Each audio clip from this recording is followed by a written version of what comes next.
Aquí la Comisión Federal, en Baja California Sur tenemos un gran problema, que es muy cara la luz.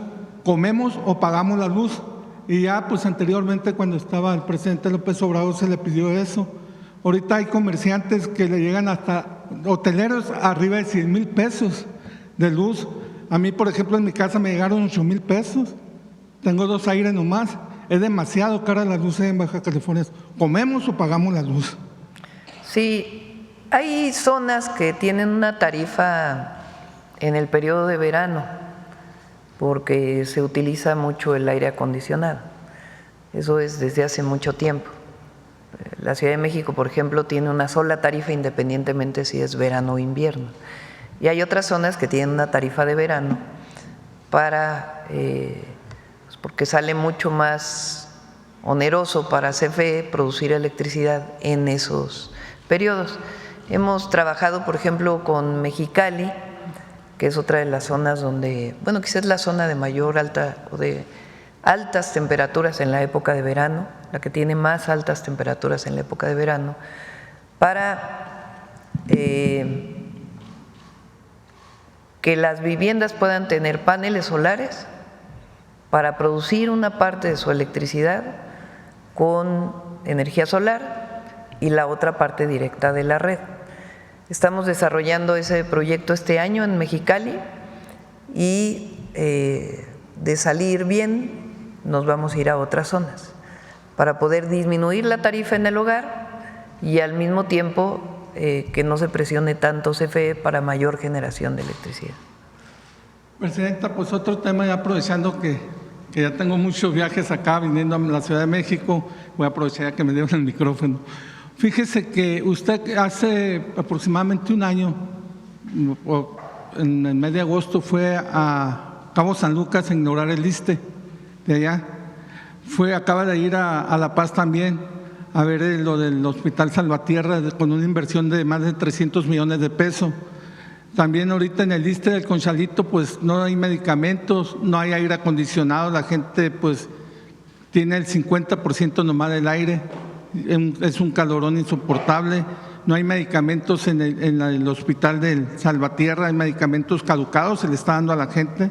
Usted ha dicho que lo principal es la salud y allá pues en Baja California Sur, por ejemplo, en Cabo San Lucas, como le digo, ya fue en agosto, parece, si más bien no recuerdo cuando usted fue, y todavía no está funcionando, tiene el 50% nomás por pura cuestión burocrática, eso es lo que nos dicen, y así está. ¿El hospital del ISSSTE? ¿Mande? ¿El hospital del ISSSTE? El hospital del ISSSTE de Cabo San Lucas, que usted lo inauguró. Sí, fuimos y juntos está el 50% con el presidente López nomás. Obrador, sí. Vamos a revisar exactamente qué está pasando. Por ejemplo, en el de Tlapa, que estuve ahora en la montaña de Guerrero el fin de semana, fíjese,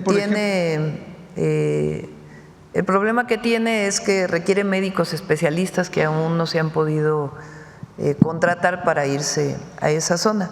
Vamos a revisar exactamente qué está pasando en el ISSSTE. Dicen que por la COEPRIS que no le ha permitido y que tienen problemas los mismos gente de ahí que están trabajadores. Por eso no creo que sea COFEPRIS, pero vamos a preguntarle a Martí para que nos dé una explicación hoy mismo del tema del ISSSTE ahí en Cabo San Lucas. Ha avanzado mucho en estos meses el ISSSTE. Se compraron nuevas ambulancias, pasaron los trabajadores de 6 a 8 horas, que era una solicitud que ellos hacían, se está contratando nuevos trabajadores después de años de que no hubo contratación y vamos a revisar en particular. Ahora, en el tema de los medicamentos, recuerden que esta semana que pasó hubo una distribución masiva para los centros de salud, en el caso del IMSS Bienestar, y ahora, a partir del día de hoy, inicia el mismo proceso en los hospitales. Los hospitales tienen su complejidad porque cada hospital es distinto, porque tiene distintas especialidades, a diferencia de los centros de salud. Pero el día de hoy inicia la repartición con las rutas de la salud en los hospitales del IMSS Bienestar. Otra cuestión, fíjese que en Baja California Sur hay un ejido, está muy grande, pues voy a leer nomás así poquito para que más o menos usted nos apoye a esta gente. Le mandan, dice, presidenta de la comisaría de Ejidal, de San Vicente de los Planes solicita de su ayuda ante una gran injusticia que amenaza a nuestro ejido. Este grito de auxilio es por un juicio agrario que lleva más de 22 años de duración entre nuestro ejido y una empresa extranjera denominada Boca de la Salina y Punta Arena. Como último recurso solo nos queda un amparo que se presentó ante la sentencia por el Tribunal Superior Agrario. Este aún no se resuelve. Afortunadamente estamos seguros, debido a la reforma judicial, actúen conforme al derecho, sin vicios en el proceso de criterios motivados por intereses oscuros. ¿Tiene más? ¿En qué municipio es? ¿Mande? ¿En qué municipio es? Es en el municipio de La Paz, en Los Planes. Es un extranjero que pues despojó a más de 500 ejidatarios. Además, no puede usted ni pasar a la playa donde tienen ahí tapados ellos, ni los mismos ejidatarios. Y esto Lo revisamos, por supuesto. Le pido a la Procuraduría Agraria en particular y les damos la información. Para cerrar, otro tema, fíjese que hace, no sé si 10 o 12 días aquí en la mañanera se tocó un tema sobre los de las gasolineras, lo que estaba pasando. En Baja California Sur hay un empresario también que ya se ha publicado varias veces, donde tienen más de 5 años y una gran inversión. Han llegado otros inversionistas ahí a poner su gasolinera, más de 10 gasolineras, y él tiene más de 5 años que no le han podido, por una firma, no le han podido abrir la gasolinera. Pues vamos a ver qué está pasando. Si nos das el dato también. Sí. Gracias, Presidenta. Gracias. Bueno, a ver, energía.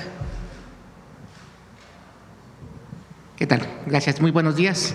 Juan Hernández de Diario Basta, Tabasco Hoy, Campeche Hoy y Quintana Roo de Grupo Cantón.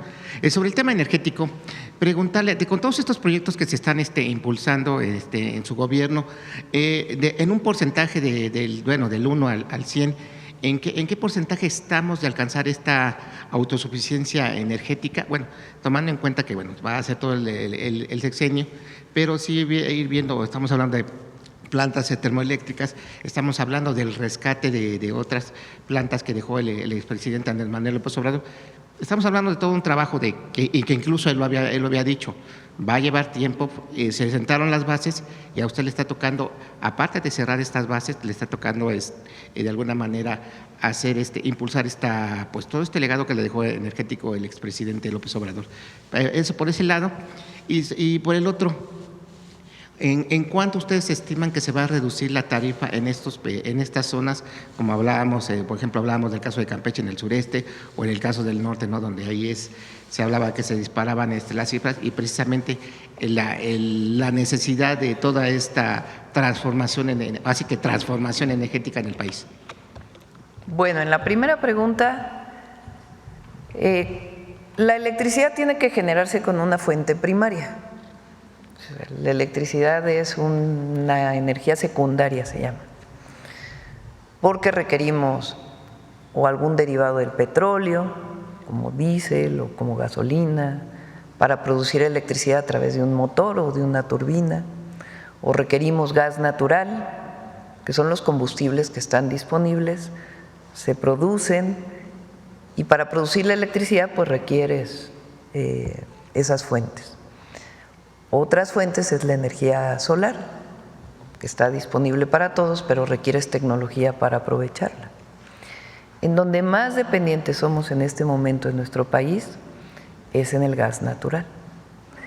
Gasolinas y diésel, hay una reducción muy grande de la dependencia. En 2018 la dependencia en la importación de gasolinas y diésel era enorme, que es lo que hemos estado platicando. Se privatizó el sector de hidrocarburos, o sea, de petróleo, la electricidad, y sin embargo se importaban gasolinas. Entonces, ¿para qué tanta reforma energética? En el 2013 se acabaron importando más, si supuestamente era para producir en México. Hasta que llega el presidente López Obrador y le da un nuevo impulso a las refinerías. Se compra Deer Park, se hace la refinería Olmeca, se mejoran las refinerías y ahora estamos todavía mejorando las refinerías y acabando 2 coquizadoras que todavía quedaron pendientes del periodo del presidente López Obrador. Eso nos ha permitido producir muchos más gasolinas, diésel, turbocina, que es para los aviones. ahí cada vez somos menos dependientes. En el caso del gas natural sí importamos mucho gas natural, que es lo que hemos estado platicando y necesitamos fortalecer la soberanía. ¿Cómo lo podemos hacer? Produciendo más gas en México, pero también en vez de generar con gas, pues generar con sol, como esta planta o estas plantas, de tal manera que no tengamos que depender de mayor importación de gas y con el sol podemos generar la electricidad en estas tecnologías que son mejores que las de los paneles fotovoltaicos, porque aquí se puede almacenar más tiempo la energía con las sales. Entonces, ese es, digamos, en términos de autosuficiencia. Pero en México se genera toda la electricidad que consumimos, toda. Claro, las fuentes primarias son las que, en particular el gas, estamos importando. Y la idea es reducir esa dependencia. Ahora, sobre el tema de las tarifas, CFE subsidia las tarifas. ¿Qué quiere decir eso? Que de los impuestos de los mexicanos se le da a CFE un monto para que no tenga que cobrar lo que realmente vale la generación de electricidad. ¿Cuánto es esto? 100,000 millones de pesos. La CFE, de los impuestos que se pagan, el gobierno federal le da a CFE 100,000 millones de pesos para poder subsidiar las tarifas. O sea, ya tienen un subsidio muy importante. Entonces, para hacerlo sustentable, lo que estamos buscando es, primero, el ahorro de energía con nuevos equipos. Pronto ya también vamos a presentar este proyecto, que tengamos refrigeradores más eficientes, aires acondicionados más eficientes, que utilicen menos energía y que podamos acceder a ellos. Y la otra es que instalemos paneles solares en las casas para que parte de la energía pues se produzca en la propia casa y que no tengamos que depender tanto de la energía que llega de CFE, porque de otra manera podemos subsidiar más, pero tenemos que sacar ese recurso de algún lado. Entonces, por eso es este plan integral que estamos haciendo. ¿Y del porcentaje? ¿Cuánto hablaríamos ahorita? ¿De avance? ¿Porcentaje de qué? Avance de lo que, de todo lo que está. Bueno, nosotros planteamos 26,000 megawatts nuevos de Comisión Federal de Electricidad. Estamos en este momento inaugurando las plantas que se quedaron también del sexenio del presidente López Obrador. Y como ¿cuántas licitaciones ya abrieron este año de las nuevas plantas? 5 nuevas licitaciones. Hay un plan para hacerlo cada año. Mencionaba esto porque anteriormente, bueno, con lo que había impulsado el expresidente López Obrador, pues hubo un retraso precisamente a toda esta investida que realizó la Suprema Corte de Justicia en frenar todo lo que conllevara a transformación, ¿no? Reforma energética, reforma a diversas leyes. Entonces, bueno, pues ahorita digamos… Bueno, hay dos cosas muy importantes de CFE en torno a eso. CFE, recuerden que con la reforma energética del 2013 de Peña, cuyo objetivo era privatizar, no tenía otro objetivo más que privatizar y desmantelar a la Comisión Federal de Electricidad, durante ese periodo CFE pasó de generar el 50% al 25% de la electricidad que se generaba y la otra la generaban los privados. El presidente la deja en 55%, una parte CFE y otra parte las plantas que se compraron a Iberdrola. Y ahora por ley CFE tiene que tener a fuerzas el 56% de la generación. ¿56 o 54? 54% de la generación, perdón. 54%. Ya es por ley, ya es obligatorio. Ya no puede bajarse la producción de CFE. Por eso, pues, este plan tan ambicioso de nueva generación de Comisión Federal de Electricidad. Perfecto, muchas gracias. Bueno, y en un segundo tema, es un tema obligado, que en este caso es la declaración de culpabilidad del mayor Zambada. Quise saber sus impresiones sobre lo que declaró. Obviamente esto ha sido el pretexto para, en este caso, la oposición, pues de alguna manera de querer manejar la idea de que hay un gobierno débil, que hay un gobierno que está en declive, ¿sabes? O sea, quieren manejar una visión catastrofista de México en el mundo, ¿no? Ese es por un lado, y por el otro, pues, vaya, es utilizan toda esta retórica del Mayo sin tomar en cuenta todo el trabajo que se ha venido haciendo del lado aquí de México, pues en el combate a todo diverso tipo de delitos. Pero sí quisiera saber su opinión, sus primeras impresiones de estas declaraciones que dio, el autoelogio que hace Estados Unidos de que, bueno, pues nosotros sí estamos trabajando, ¿no? Pero quisiera conocer su opinión. Bueno, ayer la propia fiscal de Estados Unidos dijo claramente que hay colaboración con el gobierno de México en la reducción de los delitos y en pues, todo lo que se tiene que hacer contra los grupos delictivos de la delincuencia organizada. Lo que más me llamó el día de ayer la atención,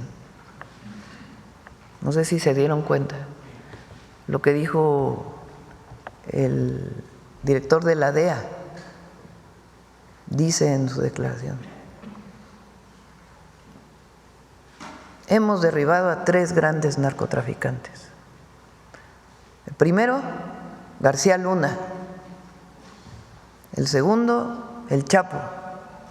Y el tercero, el Mayo. O sea, pone el director de la DEA al mismo nivel a 2 conocidos capos de la droga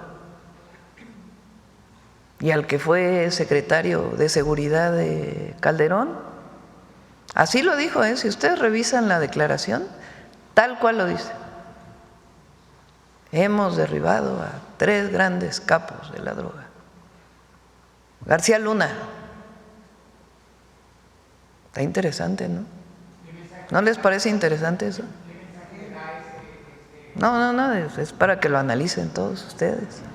¿Pero no les parece interesante? Así es, sobre todo con lo que está utilizando la oposición en estar denostando al gobierno, los esfuerzos del gobierno, y que… No, pero pone al mismo nivel. Ajá. O sea, imagínense cómo lo ve una agencia de Estados Unidos al que fue secretario de Seguridad de Calderón. A mí me llamó mucho la atención cuando lo nombró. Hay muchas cosas interesantes el día de ayer, pero bueno, nos quedamos con esa. Con esa lectura. Pero, y finalmente, ya para terminar, bueno, ya nadie pregunta de cosas positivas, pero sí, yo sí quiero preguntarle de México Canta. ¿Cómo ve ahí esta competencia? Le vamos a dejar para el viernes, pero a ver, pon al finalista del domingo, ¿o qué? Un empate. Perdón. Adelante. México Canta. Mi nombre es Carolina Imperial, tengo 34 años de edad y soy originaria de Monterrey, Nuevo León. No hay palabras para describir cómo me siento y lo más importante es ser vista, porque yo vengo a representar no solamente a mí misma, a las mujeres, a todos los millones de indocumentados en los Estados Unidos. Escuchar Viva México, señores, para mí es algo sin igual. Festejar nuestra independencia y entonar nuestro himno nacional. Mexicanos, gritemos con orgullo. Siempre me encantaba tocar el piano y siempre fue mi pasión. Con esta canción me identifico mucho porque se trata pues de un migrante que llega a los Estados Unidos y se da cuenta que no todo es como lo percibía. Sueño no es sueño, es más lo que duele, las noches no duermo, pero hay que aguantar que el dinero no cae de los cielos. Mentira, lo pintan perfecto. Surgió un empate, chicos.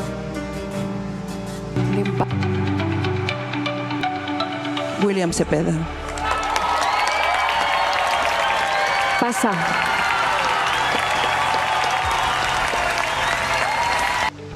¿Ya quieren saber? Una cápsula antes, ¿no? A ver. Carolina Imperial. Ándale. Caro, pasa. Bravo. Pasa.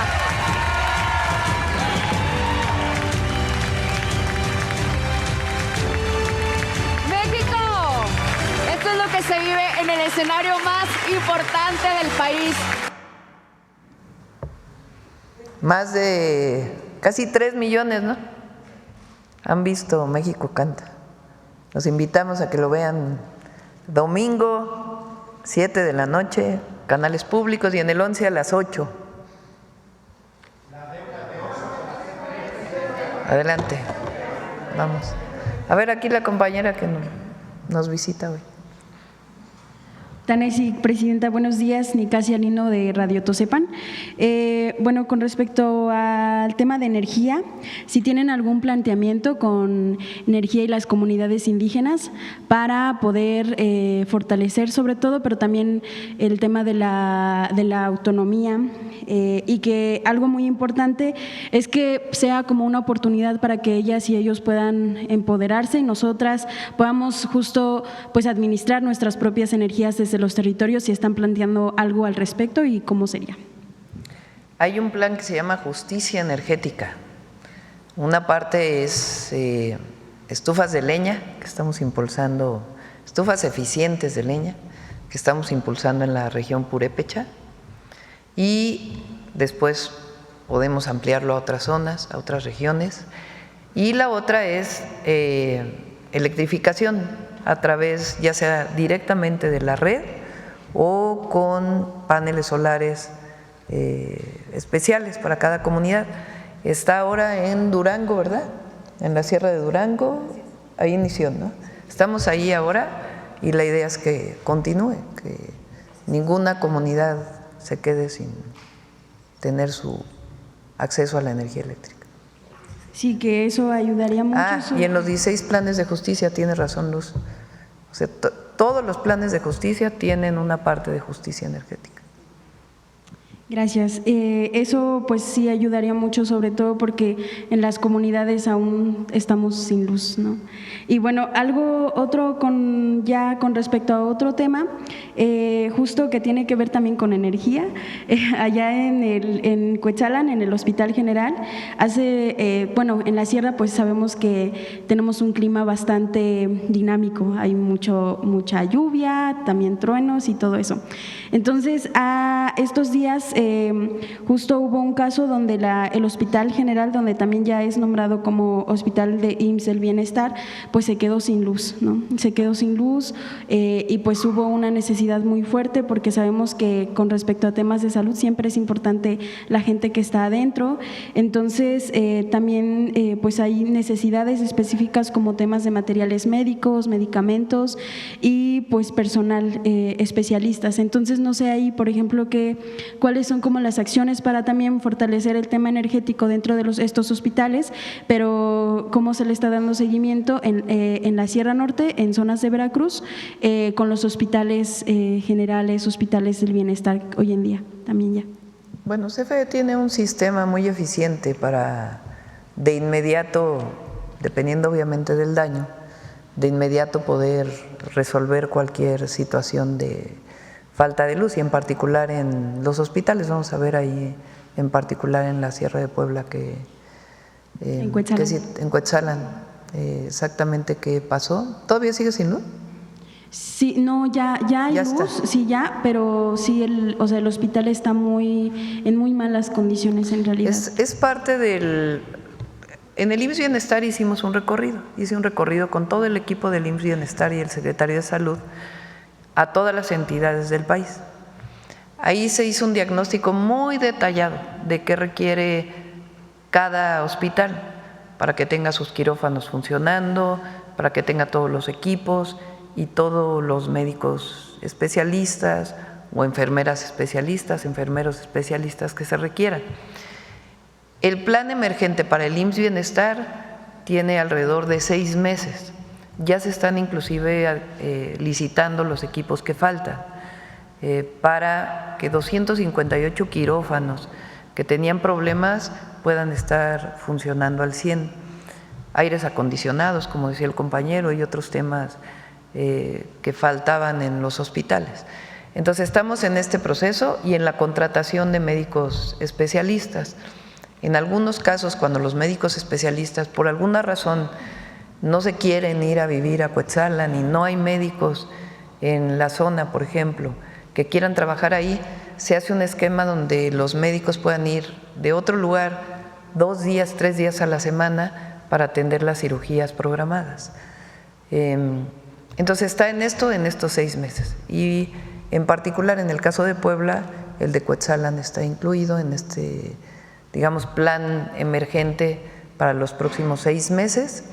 Y después ya viene pues todo un proceso también para seguir atendiendo.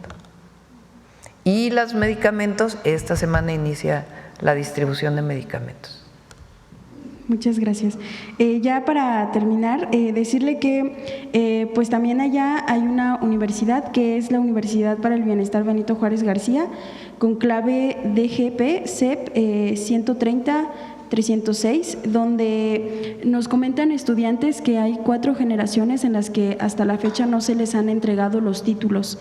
Entonces, ellos están preocupados justo porque pues no han podido ejercer la carrera porque no les han dado los títulos, solamente les dicen que todavía no alcanzan el número para poder entregar estos títulos, pero muchas y muchos de ellos pues son mamás, padres de familia, son justo jóvenes de las comunidades y pues no han podido ejercer como tal la carrera que es la carrera de ingeniería, porque no, ingeniería en desarrollo regional sustentable, porque no tienen este título, les dieron cédula, pero no les han entregado sus títulos hasta la fecha, son 50 alumnos. Formalmente con la cédula no habría problema para el empleo.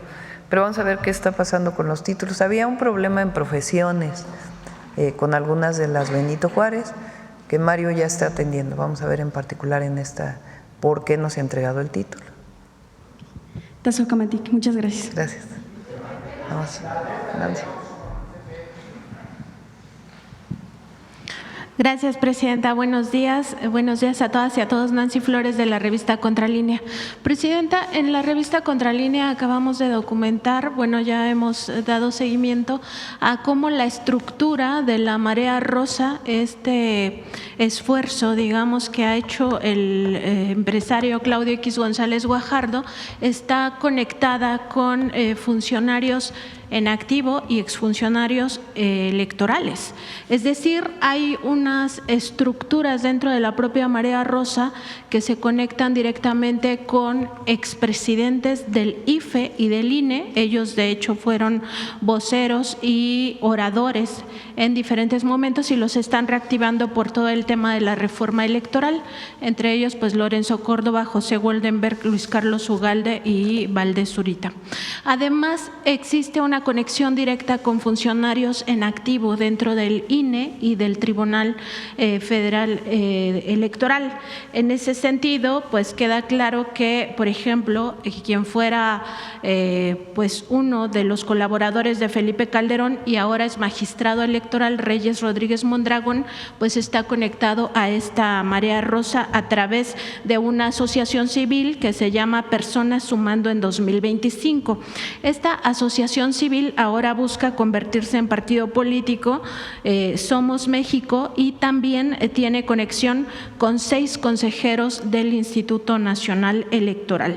En ese sentido, llama la atención cómo estas estructuras de derecha pues están conectadas con el aparato electoral y son los mismos que promueven una campaña para decir que en México hay una dictadura, que no somos un país democrático, y al mismo tiempo quienes pues buscan no tener democracia son ellos. Esta asociación civil Personas Sumando en 2025 es la que presentó el amicus curiae en contra de la elección judicial que se falló la semana pasada.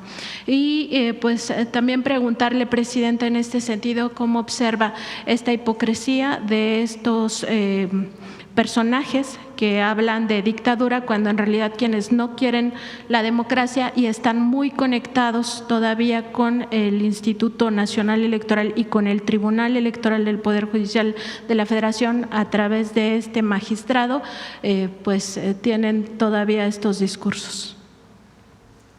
Aquellas manifestaciones que se basaron mucho en la mentira, la verdad, de la Marea Rosa. ¿Por qué digo en la mentira?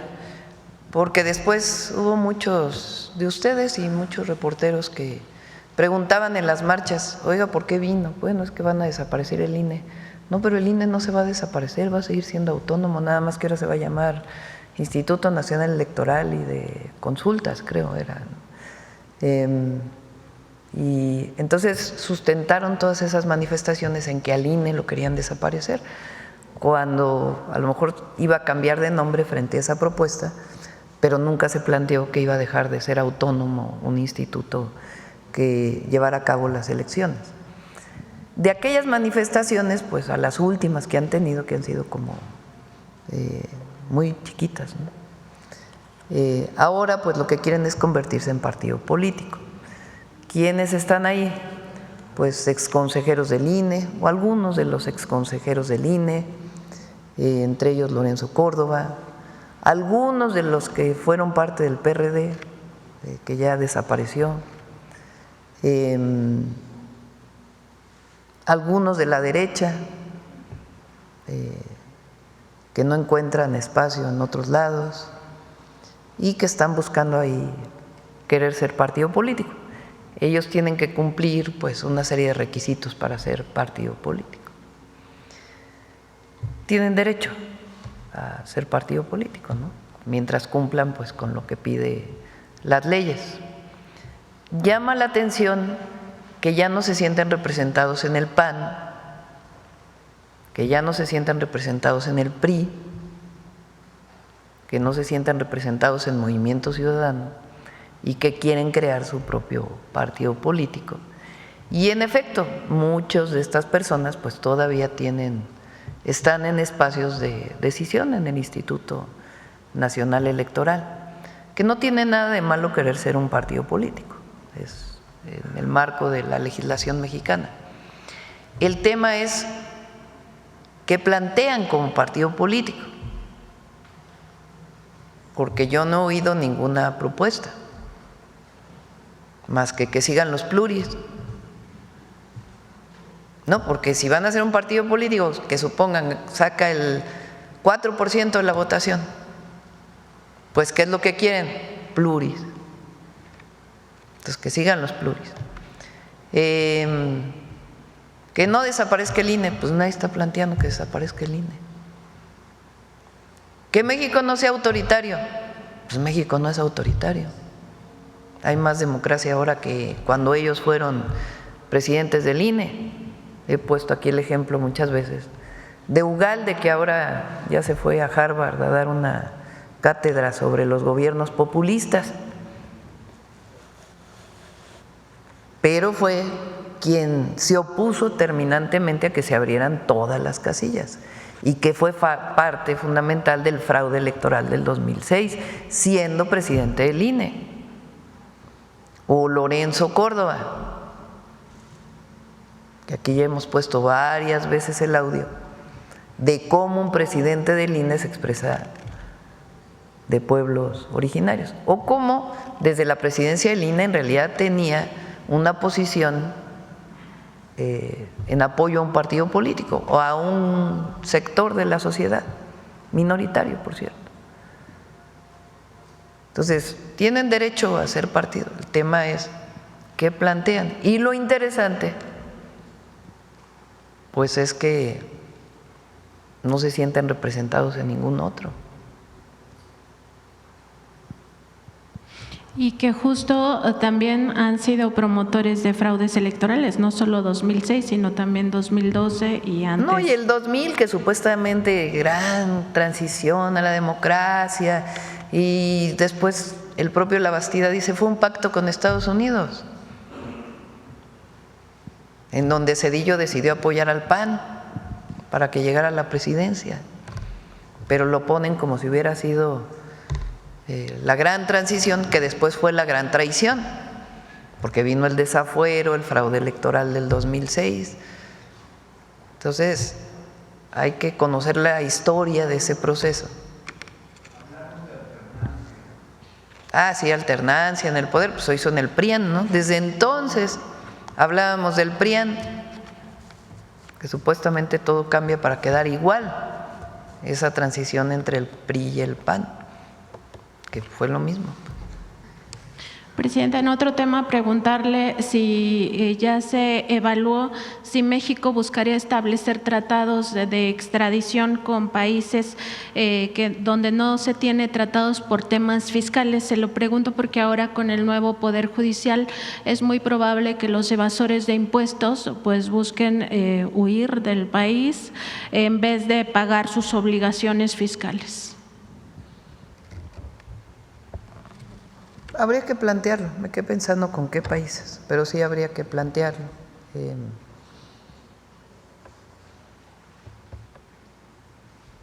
No creo que se vayan a paraísos, vamos a ver, pero no creo, la verdad. Están pagando la mayoría de los empresarios, la gran mayoría de los empresarios están pagando sus impuestos. Todavía, como dije el otro día, hay factureros que va a pagar impuestos y para eso vamos a hacer una serie de reformas para evitar que ocurra esto. Por ejemplo, hay veces que crean una empresa y la desaparecen unas horas después. Pues esto ya no se puede permitir, ¿no? Cuestiones de este tipo que ponen trabas a este proceso de facturación falsa para no pagar impuestos. Pero la verdad la mayoría está pagando sus impuestos, pues por eso hay la recaudación que hay. Hay algunos que todavía se niegan, ¿no? Vamos a ver.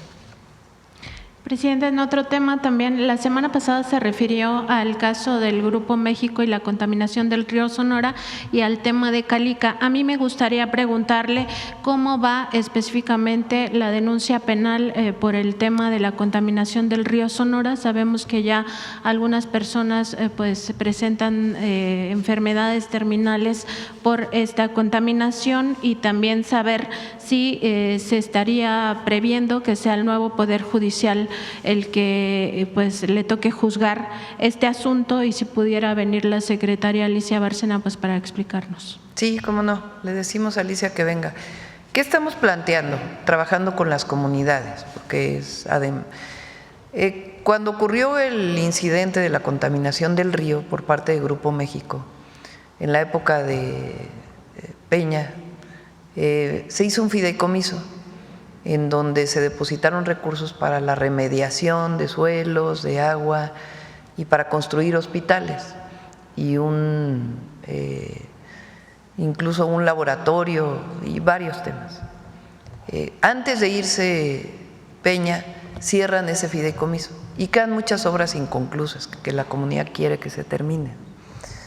Entonces hay un grupo de trabajo que está hablando con Grupo México de manera muy transparente a partir de las peticiones que hacen las comunidades para que se terminen los hospitales, haya el seguimiento epidemiológico de toda la población, se remedien los suelos, haya un sistema de medición de calidad del agua de manera permanente, haya un laboratorio que se pedía desde hace mucho tiempo para poder darle seguimiento a la población que pudo haber recibido contaminación de este episodio o que puede seguir contaminándose porque hay suelo contaminado, y todas las remediaciones que tienen que hacerse asociadas con esto.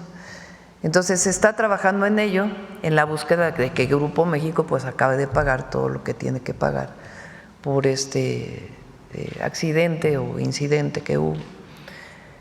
Entonces se está trabajando en ello, esperemos que pues se llegue a un acuerdo, porque más allá de la denuncia penal y que pueda terminar alguien en prisión, pues lo importante es que haya la remediación y el seguimiento epidemiológico y que la población de esa zona que vive cerca de la mina pueda vivir sanamente, ¿no? Ese es el objetivo. Entonces en eso estamos trabajando con Grupo México y no vamos a hacer nada que no quiera la población. Y en el caso de Calica, mencionaba la semana pasada, Presidenta, que está en un panel internacional este asunto. Preguntar también cómo va la defensa. Ahí sabemos que no es propiamente la Secretaría de Medio Ambiente, sino más bien la Secretaría de Economía. Preguntar si también se pudiera dar alguna información por parte del secretario Marcelo Ebrard. Por supuesto, le pedimos que informe y también lo dije muy claramente que nos buscó la empresa al gobierno de México para ver si podía haber algún acuerdo, Entonces les planteamos muy claramente que no podían seguir explotando la mina, que los impactos ambientales de eso pues era muy graves y además habían no habían cumplido con el impacto ambiental.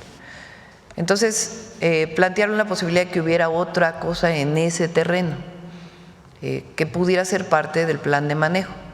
Entonces está evaluando la posibilidad de un desarrollo turístico de bajo impacto en la zona que pudieran desarrollar ellos, pero ya no la mina, sino otro esquema que tendría que tener también su propio impacto ambiental y el funcionamiento del puerto, que ellos tienen la concesión que se les dio hace mucho tiempo.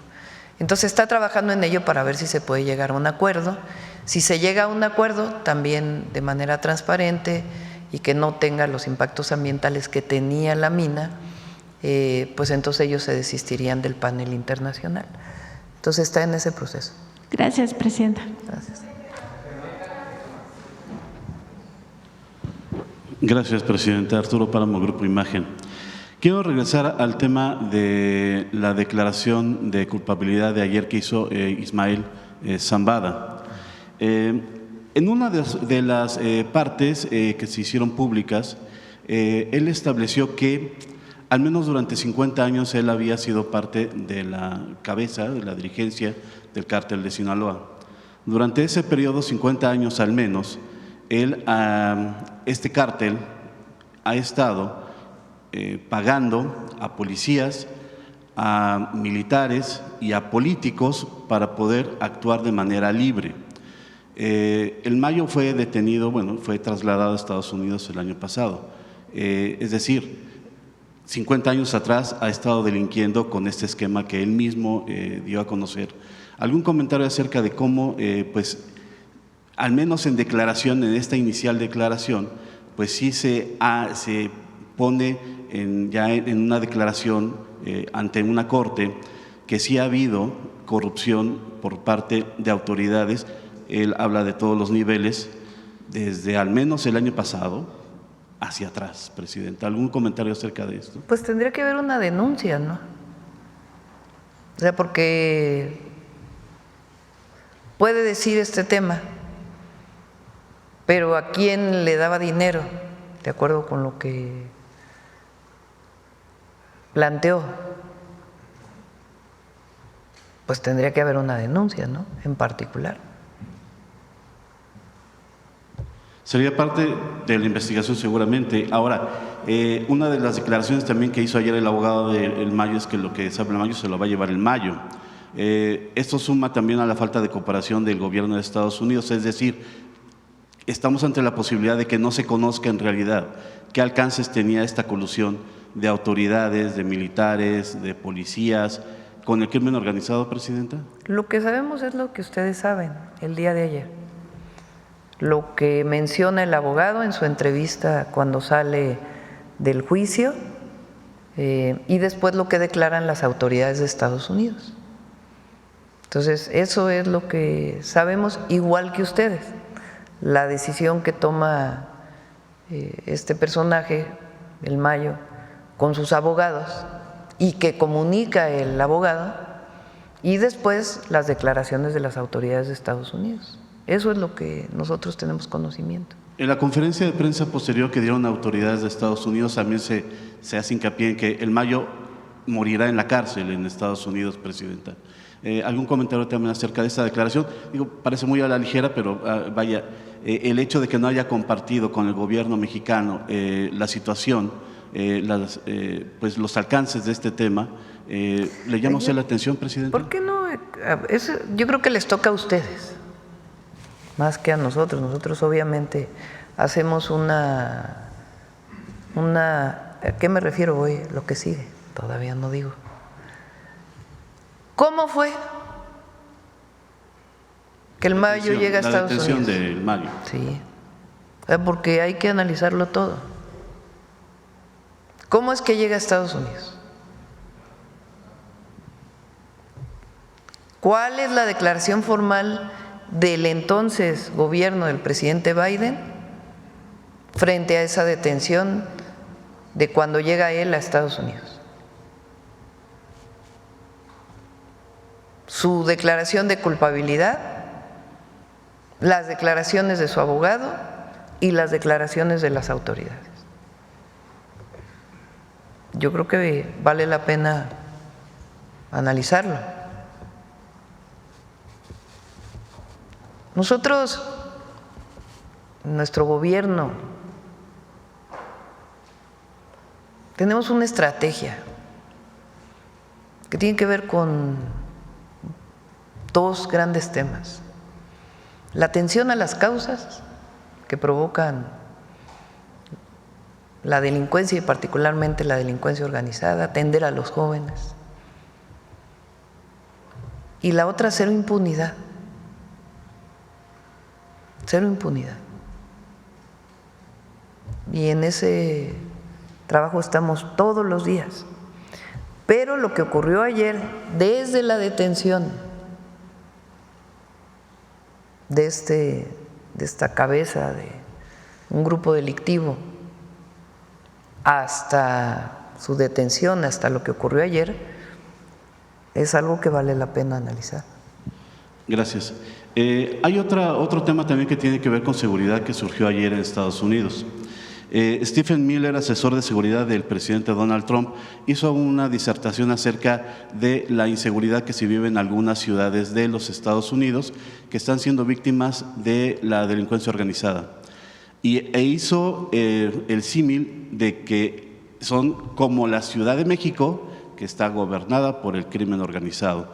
Me imagino que merece una respuesta de parte de ustedes si es que la Ciudad de México o alguna otra ciudad en México está gobernada por el crimen organizado, presidente. Hoy mismo en la reunión del Gabinete de Seguridad le pedí a la Secretaría de Relaciones Exteriores y a la Secretaría de Seguridad que le hagan llegar a este asesor de la Casa Blanca, a Stephen Miller, las cifras de la Ciudad de México, porque a lo mejor no las conoce.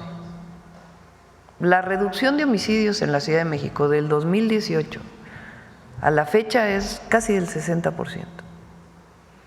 La reducción de delitos de alto impacto, cada vez hay menos delitos. Sí hay temas y evidentemente hay que atenderlos, nadie dice que… pero no es lo que a lo mejor imagina esta persona. Entonces es importante que él conozca lo que se ha hecho en la Ciudad de México desde que estuvimos nosotros y ahora el trabajo que está haciendo Clara Brugada, que es muy bueno. Ella, además de las tareas de inteligencia, investigación y de colaboración que tiene con el Gobierno de México en todo este proceso, pues ella está reforzando los cuadrantes de seguridad. Puso 2 patrullas por cuadrante, está haciendo un trabajo de seguimiento, de supervisión permanente de la policía y el trabajo de territorios de paz e igualdad, que le llama a ella. Entonces, hay un trabajo muy importante para atender la seguridad en la ciudad. La percepción de seguridad pues ha aumentado mucho en la ciudad o ha disminuido la percepción de inseguridad. Entonces vale la pena hacerle llegar también el número de ciudadanos estadounidenses que viven en la Ciudad de México, que son un número muy importante, que probablemente él no tenga esta información. Entonces hay que hacerle llegar la información para que sepa pues que hay un muy buen trabajo para atender la inseguridad en la Ciudad de México. ¿Este reporte se enviará personalmente o será público? A través de Relaciones Exteriores, sí, se puede hacer público con los datos que tiene el sistema de seguridad. Gracias, presidenta. Y otro tema, ayer tuvo usted una reunión con los ministros de Medio Ambiente de América Latina y el Caribe. Se reforzó la idea de que México, bueno, el planteamiento de que México está en la ruta de reducir las emisiones de carbono hasta en 35%, si bien entendí. ¿Esto va en curso, presidenta, con lo que se está haciendo con el gobierno o hay algo que se esté interponiendo, no sé, las licitaciones para las plantas de energía, la complejidad para construirlas, no sé, o va todo viento en popa, presidenta? Se está actualizando el Plan Nacional de Cambio Climático. Recientemente se hizo una publicación y ahora lo estamos actualizando. La reducción de emisiones de gases de efecto invernadero tiene que ver con reducción en el transporte, reducción en la generación de electricidad, reducción en el sector agrícola, captura de carbono, es decir, mayor reforestación, el programa Sembrando Vida. Entonces se está actualizando el programa nacional o el Plan Nacional de Cambio Climático para poder pues definir ya con el análisis cuándo se va a cumplir la reducción de emisiones y qué medidas se están tomando.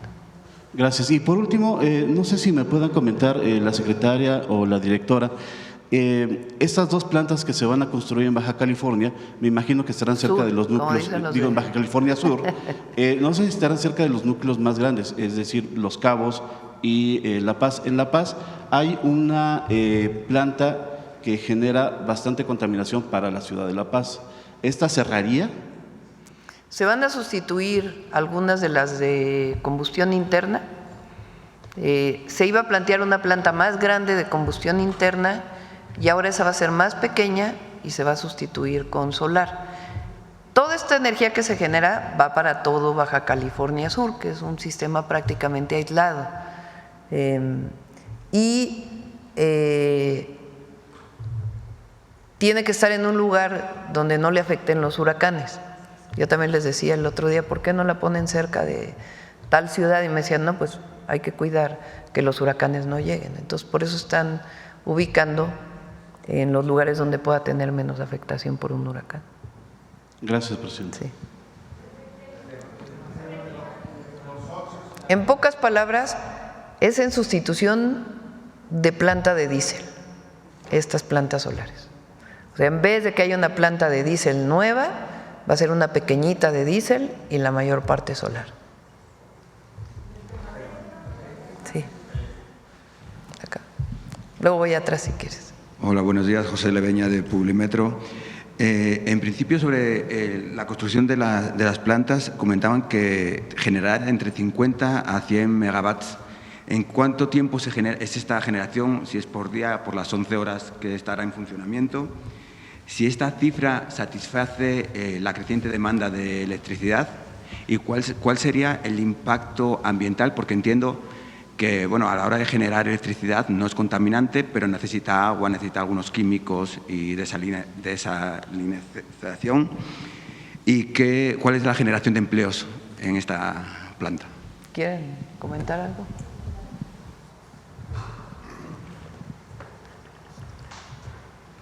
Sí, con mucho gusto. Bueno, el objetivo de estas plantas, las dos plantas de 50 megawatts termosolares que se presentaron, que es una primera etapa, porque después hay una segunda etapa donde habrá una más de 50 megawatts. Va a ser descarbonizar el sistema eléctrico de Baja California Sur. ¿Qué quiere decir esto? Que con esto vamos a reducir sustantivamente el consumo de combustóleo, que por ejemplo afecta mucho la ciudad de La Paz, y también el consumo de diésel. Y también va a haber una reducción más pequeña de gas natural. Esto va a traer consigo pues, un aire más limpio. Vamos también a mitigar gases de efecto invernadero de una manera importante, y está previsto que las dos primeras plantas entren en funcionamiento comercial antes del año del 2030 o a inicios del año 2030, y esperamos que la tercera también lo pueda hacer, pero eso todavía estamos analizando esa posibilidad. Gracias. ¿Y en generación de empleos? Generación de empleos, pues va a ser muy interesante porque esta planta, entre otras cosas, exige un campo de helióstatos. Este campo de helióstatos, hay un estudio que hizo el Instituto de Energías Renovables hace ya pocos años, donde mostraba que estos helióstatos se podían crear aquí en México, ¿sí? Entonces, eso podría traer aparejado un contenido nacional muy alto, que podría ser del orden del 60% inclusive, y que esos helióstatos se podrían construir también aquí en el país.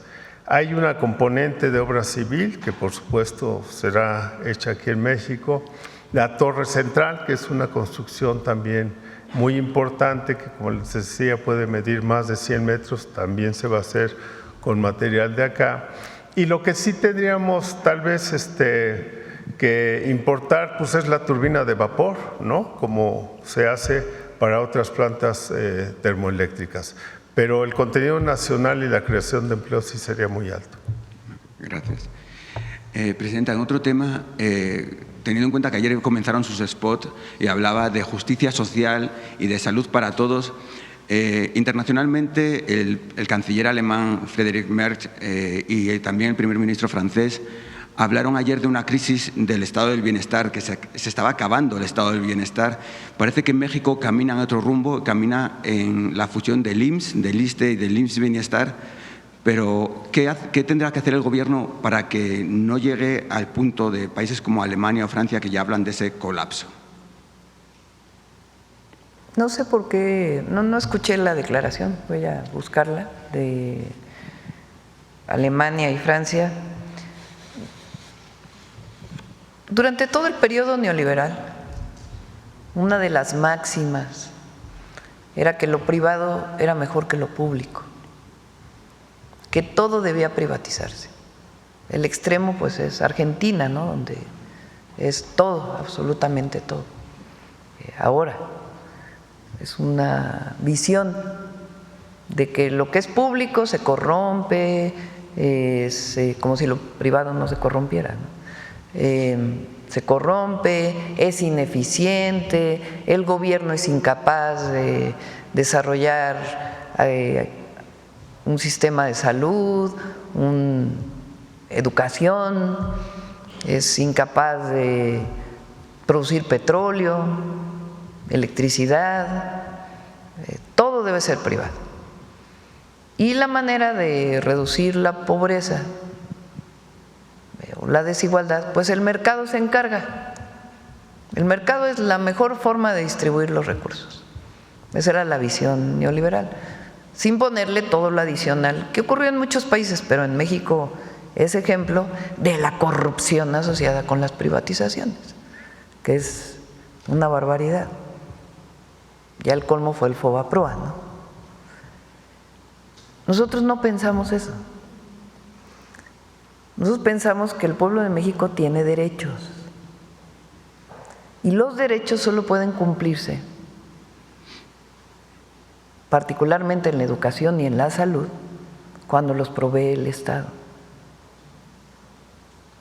Esa es una visión nuestra. No quiere decir que no haya salud privada o que no haya educación privada. Sí, está bien. Pero el Estado tiene la obligación de proveer la mejor educación de todas, con una visión humanista, y el mejor acceso a la salud de todos. Porque aunque hablen del seguro popular y de todo lo que hablan, lo cierto es que todo el proceso de privatización generó una enorme desigualdad y pobreza en nuestro pueblo. Entonces, nuestra visión es que el Estado debe dar educación desde la inicial hasta el posgrado, gratuita y de calidad. Y que el acceso a la salud igual debe ser gratuito y de calidad. ¿Cuáles son los sistemas de salud en México? Pública. El IMSS, el Instituto Mexicano del Seguro Social, cuyos recursos vienen de la patronal, que antes se llamaba, de los empleadores, del trabajador y del gobierno, que en realidad son recursos públicos que vienen de los impuestos de la gente. El ISSSTE, que es para los trabajadores del Estado, cuyos recursos vienen del trabajador y del Estado. Y el IMSS Bienestar, para todos aquellos que no tienen seguridad social y que tienen derecho a una salud pública de calidad gratuita. Y somos perseverantes en ese pensamiento y en esa decisión. Entonces, estamos mejorando el IMSS, el ISSSTE y el IMSS Bienestar. Y nuestra visión es que estos 3 sistemas constituyan un sistema único de salud pública, en donde cada mexicano y mexicana pueda ir a cualquiera de los sistemas independientemente de su afiliación. Y hacia allá vamos.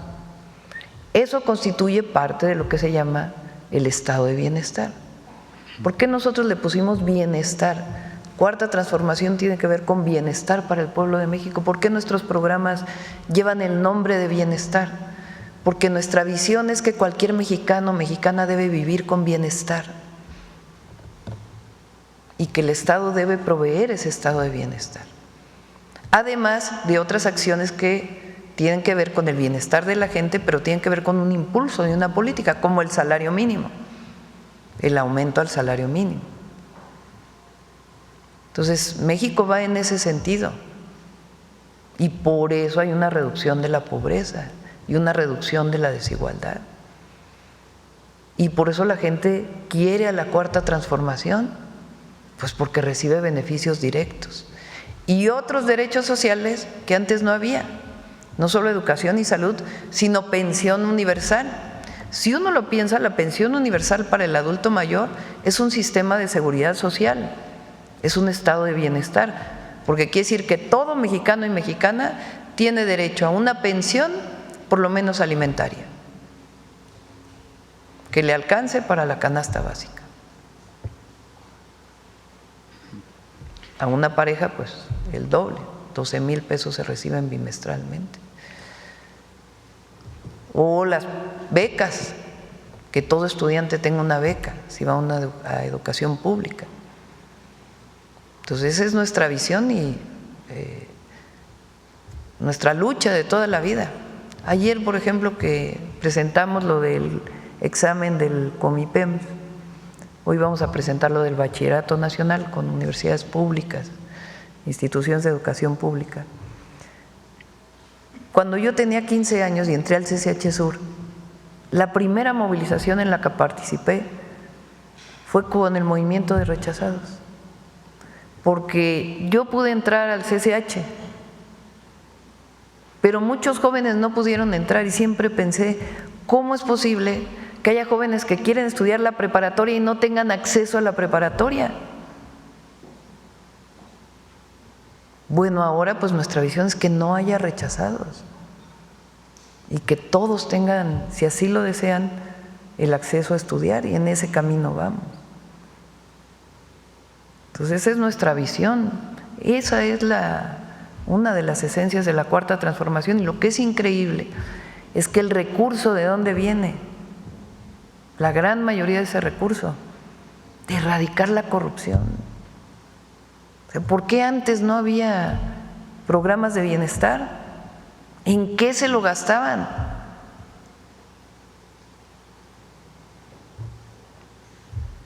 También sería importante fomentar, en julio hubo récord histórico de afiliados al IMSS, también sería importante tratar de trabajar en reducir la informalidad en el país, que todavía sigue siendo muy amplia. Sí, estoy de acuerdo, pero hay otra informalidad que es esta, por ejemplo, de los repartidores, porque a veces piensa que la informalidad solo está en la persona que dignamente vende en la vía pública. Y digo dignamente porque luego también se estigmatiza mucho. Claro que tiene que haber orden, tiene que haber espacios para caminar, espacios para vender, pues tiene que haber un orden en una ciudad.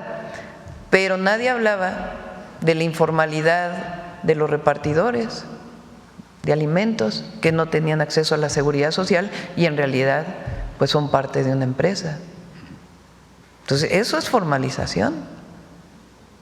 El outsourcing, desaparecer el outsourcing es formalización.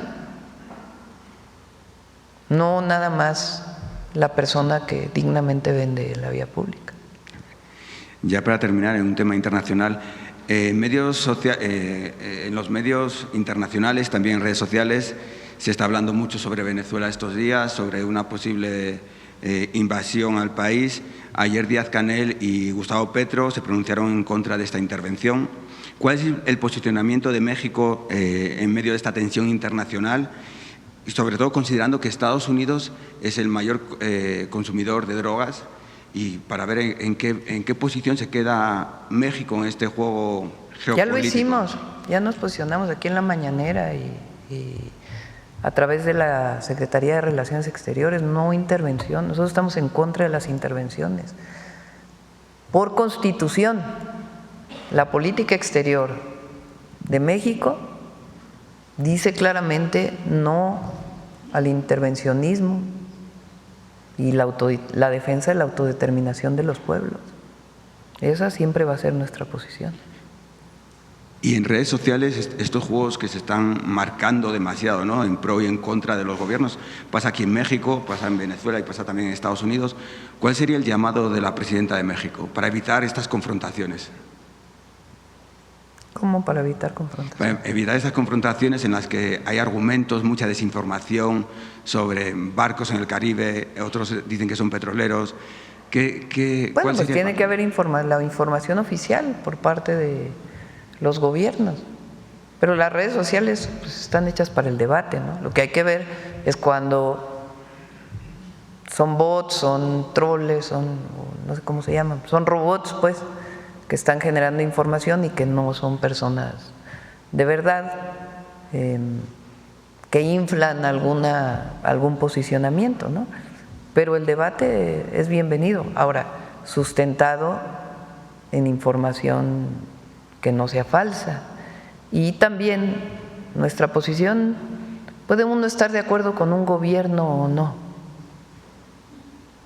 pero nosotros nunca vamos a estar a favor de la intervención de un gobierno extranjero en un país soberano. Okay, muchas gracias. Y repito, ni siquiera es solo por convicción propia, sino que esa debe ser la posición de cualquier presidente de México porque está en la Constitución. Muchas gracias. A ver, aquí.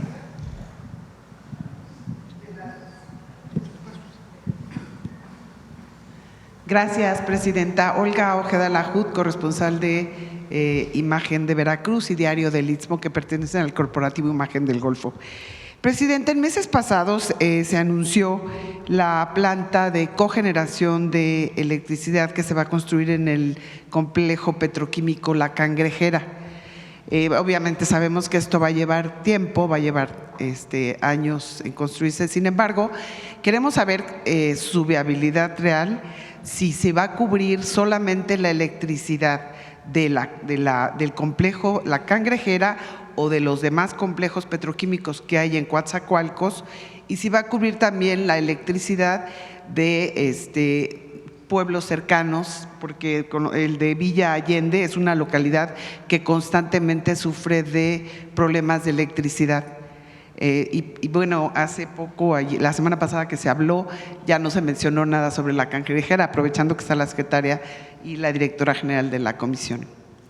Está iniciando la planta de petroquímica ahí, estaba ya desde hace varios años sin operación y la está echando a andar Pemex Transformación, se llama, ¿verdad? Pemex Transformación Industrial, que en realidad ya es parte de un solo consejo, ¿no? Por cierto, estaba hablando y no acaba de decir, CFE ya es solamente una empresa, Eso que es algo extraordinario. Perdón, CFE, sí dije CFE, ¿verdad? CFE ya es una empresa solamente con un solo consejo de administración, que la habían dividido en Pemex Básica, Pemex no sé qué, Pemex Región quién sabe cuándo, CFE, perdón, CFE Región quién sabe qué, CFE, es que a Pemex también lo hicieron. Emilia con Luz Helena han logrado algo extraordinario, que es de nuevo integrar verticalmente a Comisión Federal de Electricidad, manteniendo su transparencia en la administración. Es algo muy bueno para la empresa. Bueno, en el caso de Pemex, perdón, es lo mismo, se está integrando y se están echando a andar las petroquímicas. Tiene que haber una inversión para la petroquímica, porque pues son plantas ya muy antiguas y está contemplado en el plan de Pemex. Ahí está contemplada la cogeneración. ¿Qué quiere decir la cogeneración? Con Jorge Islas estudiamos juntos física. Después él se fue de investigador al Instituto de Energías Renovables y yo me quedé en el Instituto de Ingeniería y colaboramos muchos años juntos como investigadores. Bueno, ¿qué es la cogeneración? La cogeneración es en una planta, una fábrica, requiere electricidad y también requiere calor. Pero muchas de las plantas industriales, como una petroquímica, produce calor, también vapor, y ese vapor se puede desperdiciar o se puede aprovechar. ¿Cómo se puede aprovechar? Generando electricidad. Por eso se llama cogeneración, porque el vapor de una industria se aprovecha para generar electricidad. Y esa idea se ha tenido desde hace muchos años en Pemex. ¿Por qué no se ha hecho? Ahora sí la tiene la planta de cogeneración, la tiene la refinería Olmeca. Ahí Rocío Nale le puso mucho énfasis para que tuviera su planta de cogeneración. En otras no se hizo, pues porque se cayeron las refinerías, las dejaron caer. Entonces, si producían poco, pues producían poco vapor y no valía la pena poner una planta de generación eléctrica. Ahora sí, nuestra idea es recuperar la petroquímica y con la recuperación de las refinerías, pues que tengan su propia planta de producción de electricidad. Pero la mayoría sería para la propia planta, para generar la propia planta. Para poder mejorar el abastecimiento de energía eléctrica en todo el país, pues es el Plan Nacional de Energía Eléctrica que tiene CFE y la Secretaría de Energía. Muy bien, muchas gracias. Por otro lado, aprovechando también que están aquí la secretaria, resulta que Pemex, según los reportes del reporte mensual operativo de Pemex, registró una producción de 1.648.000 barriles diarios de hidrocarburos. Esto representa una caída del 7% en la producción. Dicen que ya se acumularon 19 meses que no crece, que no tenemos niveles de producción que había hace 20 años. No sé, me gustaría su punto de vista, si se tiene pensado recuperar esta producción que tenía la paraestatal. Pemex llegó a tener una producción de 3.4 millones de barriles diarios en la época de Fox. Se hizo a través del peor esquema posible, que fue sobreexplotar Cantarell. Cantarell, el gran yacimiento que le dio tanto a México, en vez de explotarlo racionalmente para que Cantarell durara más, decidieron producir más. También, entre otras cosas, en su acuerdo con Estados Unidos en aquella época, para poder exportar más petróleo. Y lo peor de todo es que un yacimiento petrolero, un pozo petrolero, pues el petróleo sale por presión.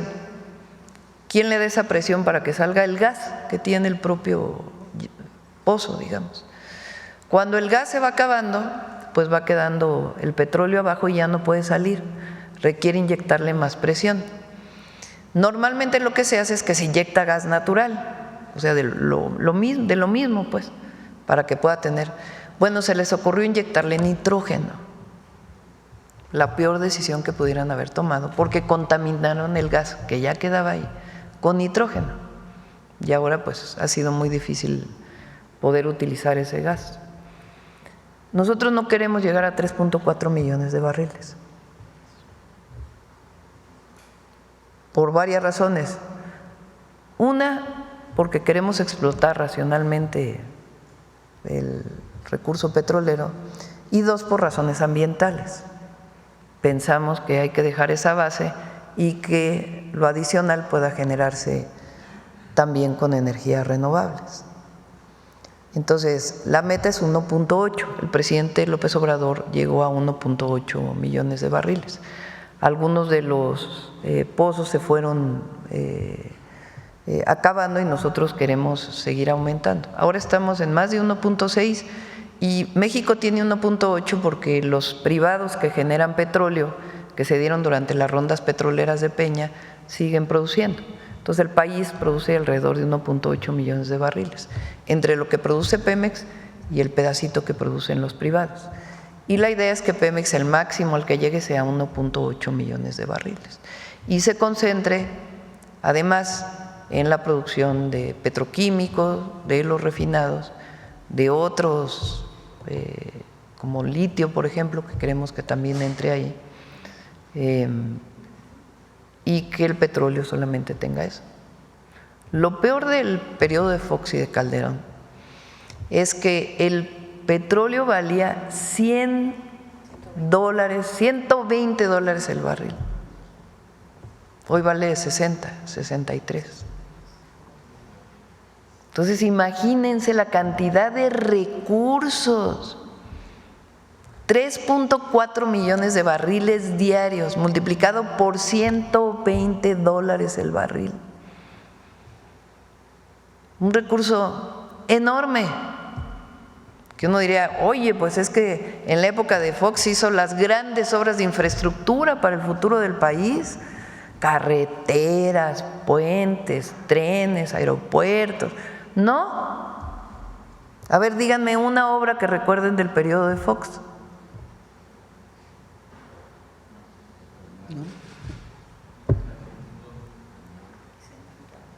O Calderón, que también vivió una buena parte de la bonanza petrolera de aquellas épocas. La Barda, la Suavicrema que le dicen, el monumento a la corrupción.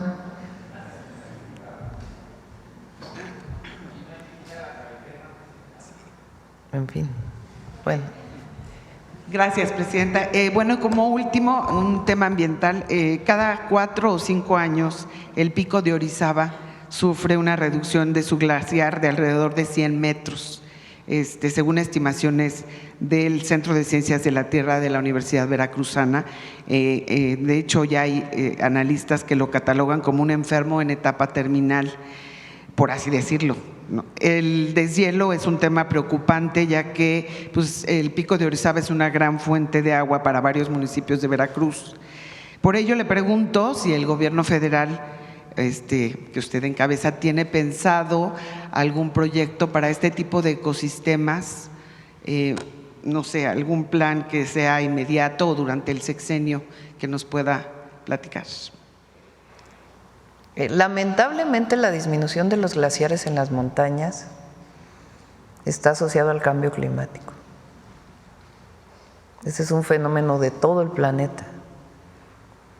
Aunque México ya no usara fuentes que producen gases de efecto invernadero, no tendría efecto en los glaciares. Por eso es tan importante el compromiso mundial para reducir emisiones. Lo que sí se puede hacer es reforestar, eso sí. Creo que se ha hecho algo.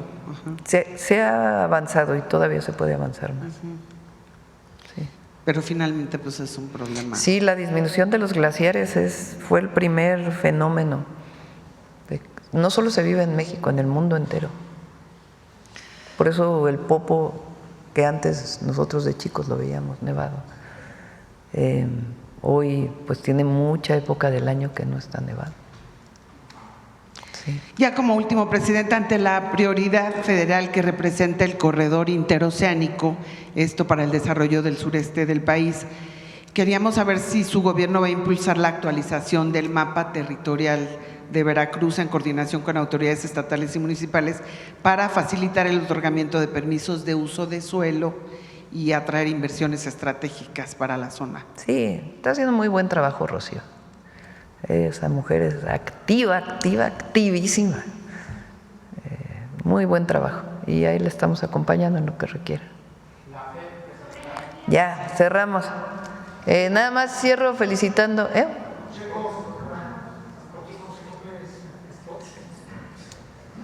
Sí, vamos a poner los spots del informe, pero nada más quiero felicitar a la tenista que ganó el US Open. ¿Cómo se llama ella? Un partido. Renata Zarazúa. venció a la estadounidense Madison Keys en la primera ronda del US Open. Felicidades. ¿Ah, sí? Siempre le deseamos suerte a todos los mexicanos que representan a México. Bueno, les voy a dejar ahí mis spots del día de ayer. Mañana presentamos los de mañana. Hoy vamos a subir otros. La salud no es un negocio, es un derecho universal de calidad y gratuito. Este año terminamos 31 hospitales, 12 centros de salud y estamos equipando 256 quirófanos, iniciamos la construcción de 20 hospitales y estamos entregando medicamentos a todos los rincones del país. Además, personas con discapacidad, adultas mayores, reciben salud casa por casa. Con honestidad y trabajo, la transformación avanza. Primer informe. Somos un gobierno con principios y con causas. Nos guían las grandes culturas originarias, nuestra historia y la máxima de que por el bien de todas y todos, primero los pobres. Seguir disminuyendo la pobreza con prosperidad compartida. Gobernamos con honestidad y amor al pueblo. Hoy México es más libre, soberano, justo y democrático, con mejores salarios, programas de bienestar e inversión. El país tiene rumbo. Con principios y honestidad, la transformación avanza. Primer informe. El sello de la Cuarta Transformación es la justicia social. El dinero que antes se robaba no llega directo al 82% de las familias. Ya son derechos constitucionales la pensión adulto mayor, el apoyo a personas con discapacidad, la beca universal para preparatoria pública, el apoyo al campo y muchos otros. Y hay 3 nuevos programas: pensión para mujeres de 60 a 64, becas para estudiantes de secundaria pública y salud casa por casa. Somos un gobierno para el pueblo, por eso la transformación avanza. Primer informe. Esténse pendientes de los de hoy. Muchas gracias. Buen día. El jueves los recibo. ¿Llegan hoy en la noche? Mañana tienen programado eventos con los secretarios, secretarias, con los empresarios, y yo los recibo el jueves. Como a las 12, si mal no me acuerdo, a las 12 del jueves. Gracias. Buen día.